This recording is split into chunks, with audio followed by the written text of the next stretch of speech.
Jangan sampai nanti dalam satu rumah tangga ada dua nahkoda, kan repot gitu. Nah, ini juga bagian yang perlu kemudian jamaah positif dan kita semua perlu memahami ini bersama. Ya. Ketika Allah Subhanahu wa taala mengabarkan itu di surat Al-Baqarah 228 itu kan, walil rijali 'alaihinna darajah. Dan bagi para suami itu laki-laki itu atas mereka, yaitu atas istri-istrinya itu punya darajah, punya kedudukan di hadapan istrinya.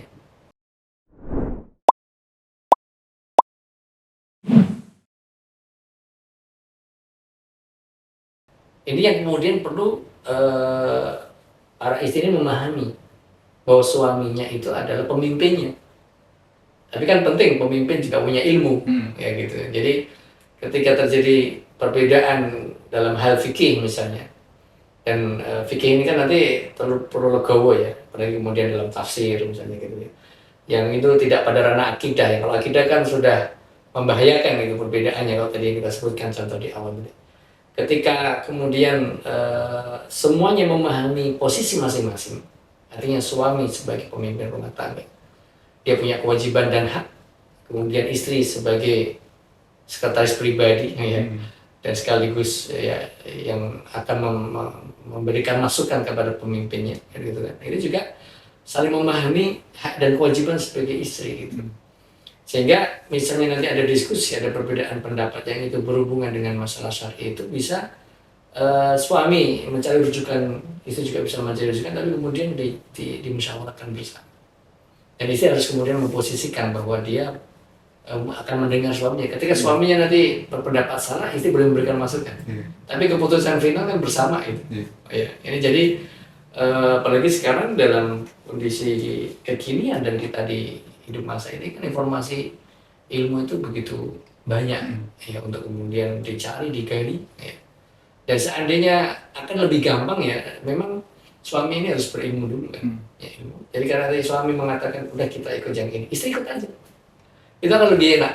Ya, karena suami ini mengajak dan memutuskan pasti atas dasar ya, ilmu ya, dan kemudian untuk kemaslahatan. Nah, ini paling penting. Jadi mensikapi perbedaan pendapat di keluarga kita ini juga perlu memikirkan kemaslahatan dan madharat, tidak hanya jangka pendek tapi jangka panjang. Karena kadang jadi perbedaan pendapat ini kalau kemudian tidak saling memahami, ya, saling kemudian memaklumi, maka ini akan menjadi gunung es kan gitu. Semakin besar dan nanti bisa jadi masalah besar dalam rumah tangga itu yang kemudian mengarah kepada hal yang tidak diinginkan. Maksudnya tidak diinginkan itu perceraian gitu ya. Gara-gara mungkin hal-hal sepele, ya kayak gitu. Tapi kalau kemudian saling memahami, ya satu dengan yang lainnya, dan kemudian berpikir masalah jangka panjang, tidak hanya jangka panjang, jangka pendeknya juga begitu. Ini kalau ini masalah ini diungkit terus, kemudian disampaikan terus, kira-kira ini ada maslahatnya atau malah mudaratnya. Ketika tentu semua kita ingin ada maslahat, tidak mungkin dalam rumah tangga itu akan terjadi mudarat. Kan tidak mau itu, nggak mungkin ada kan gitu.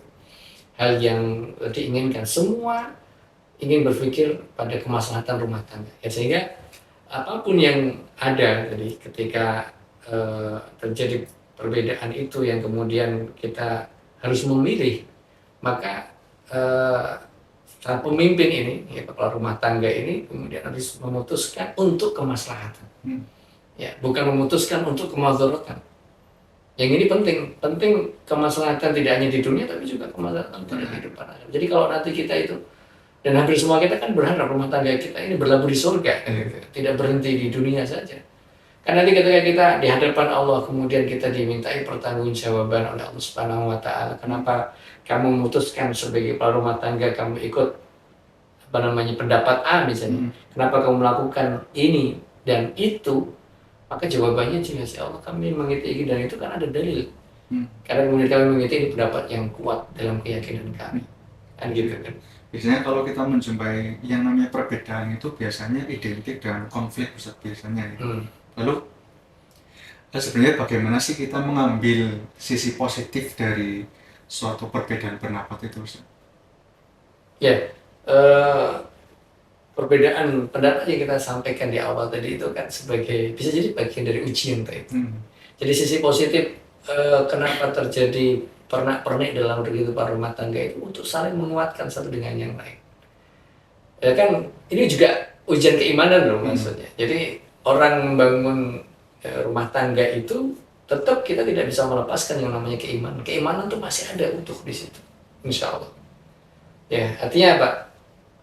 Adanya ujian perbedaan pendapat itu kan sebagian ujian keimanan kita. Bagaimana kita mensikapi ini? Apakah kita akan mundur? Apakah kita akan maju? Apakah kita akan marah? Apakah akan konflik semakin besar? Atau kemudian bisa diselesaikan dengan baik-baik? Ini kan namanya ujian keimanan. Dan biasanya orang begitu. Ketika rumah tangga itu tadi kita sebutkan di awal. Ketika rumah tangga itu ada konflik dan dia bisa menyelesaikan bersama-sama, maka ada kebahagiaan di situ. Kita lihat bagaimana peristiwa yang terjadi dalam hadis al-ifki, peristiwa yang menggoyahkan rumah tangga Rasulullah SAW, dan peristiwa di mana terjadi kehormatan rumah tangga Rasulullah diguncang itu kan. Dan bagaimana Rasul bersikap itu? Rasul tidak kemudian ketika itu mencarikan Aisyah radhiyallahu ta'ala, tapi mengkonfirmasi. Jadi ini kan pentingnya tadi, pentingnya menyikapi masalah itu datang, dan itu kan menunjukkan bahwa Rasulullah dengan istrinya Aisyah radhiyallahu ta'ala ada perbedaan pendapat di situ. Karena Rasulullah tidak tahu yang gaib. Dan itu kan ceritanya Rasulullah keluar bersama para sahabat kan gitu kan, kemudian ternyata Aisyah tertinggal. Dan Rasulullah biasa ada sahabat yang menjadi tim penyapu kan gitu. Ternyata kan mereka pasukan sudah sampai di Madinah, mereka baru datang berdua gitu kan. Akhirnya muncul fitnah kan itu. Orang-orang munafik bermain di sini lah gitu kan. Nah, Rasulullah sebagai manusia biasa, ya, belum turun wahyu kan, Rasul nggak ngerti apa yang terjadi pada sebelumnya. Maka Rasulullah mengkonfirmasi, kan ini Rasul punya pendapat, Aisyah juga punya pendapat. Ketika Rasulullah bertanya pada Aisyah, katakanlah dengan jujur apa yang kamu lakukan, akhirnya Aisyah semakin menangis. Akhirnya Aisyah kemudian membela dirinya, dan itu pendapat kan gitu kan, bahwa saya tidak melakukan apa-apa, maknanya begitu. Saya tidak melakukan apa-apa.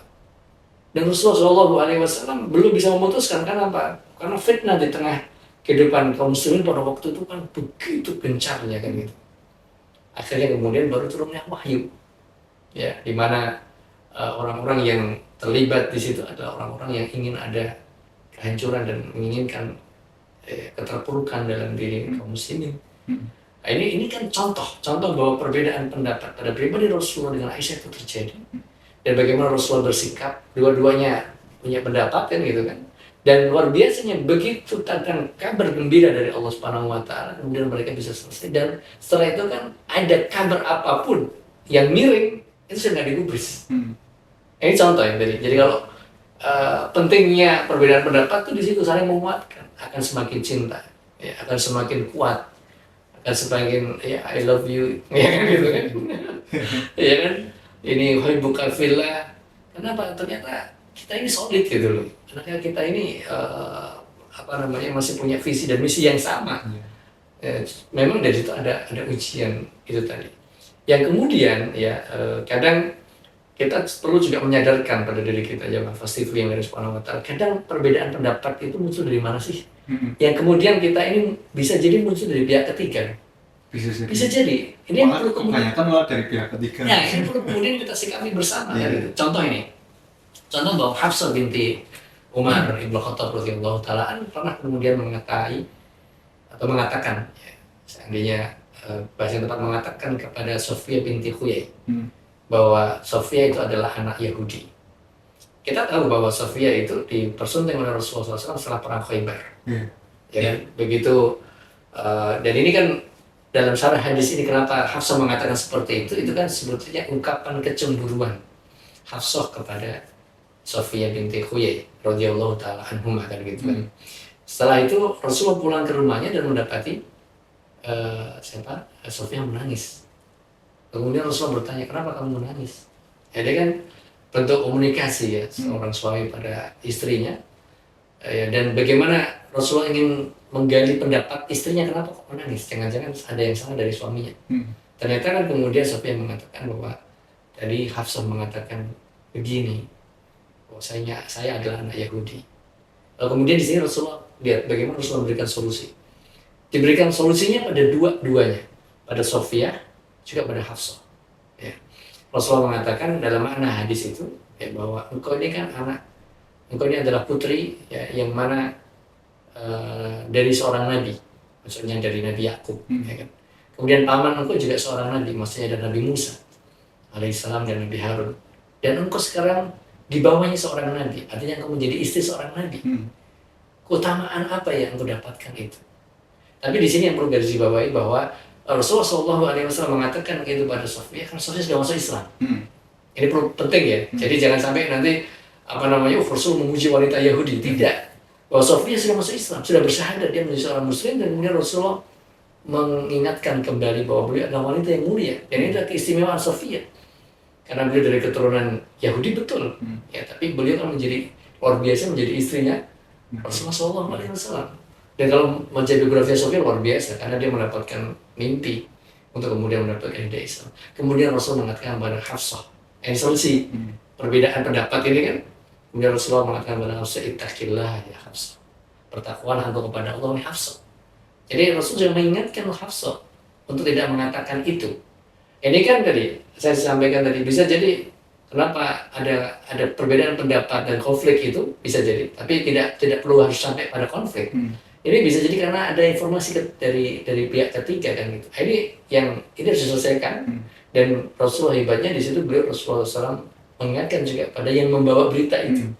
Jadi janganlah kau melakukan seperti itu. Ya. Karena sebenarnya ya tadi dalam syarah hadis ini karena disebabkan karena kecemburuan itu. Nah ini contoh bahwa kita juga harus sadar, kadang-kadang dalam perbedaan kita ini dalam rumah tangga itu bisa jadi karena informasi dari luar yang belum jelas. Masa kita setiap hari bersama, sudah bertahun-tahun bersama, masa nggak tahu kelemahan dan kelebihan masing-masing? Tiba-tiba ada informasi yang datang, kemudian percaya dengan informasi itu, maka ini harus didudukkan dan kemudian memberikan dan ada solusi bersama. Banyak sekali sebenarnya pembahasan dalam perbedaan pendapat ya. Karena lagi-lagi mungkin ketika orang sudah menanggapi perbedaan pendapat, ketika ditanggapi dengan negatif mungkin akan berujung pada perceraian. Dan ini yang sering terjadi untuk orang-orang yang dia tidak memahami ilmu bagaimana cara menanggapi perbedaan gitu. Baik, Jamaah Fast TV yang dirahmati Allah SWT, demikian materi yang dapat kami bahas di ngaji sore hari ini.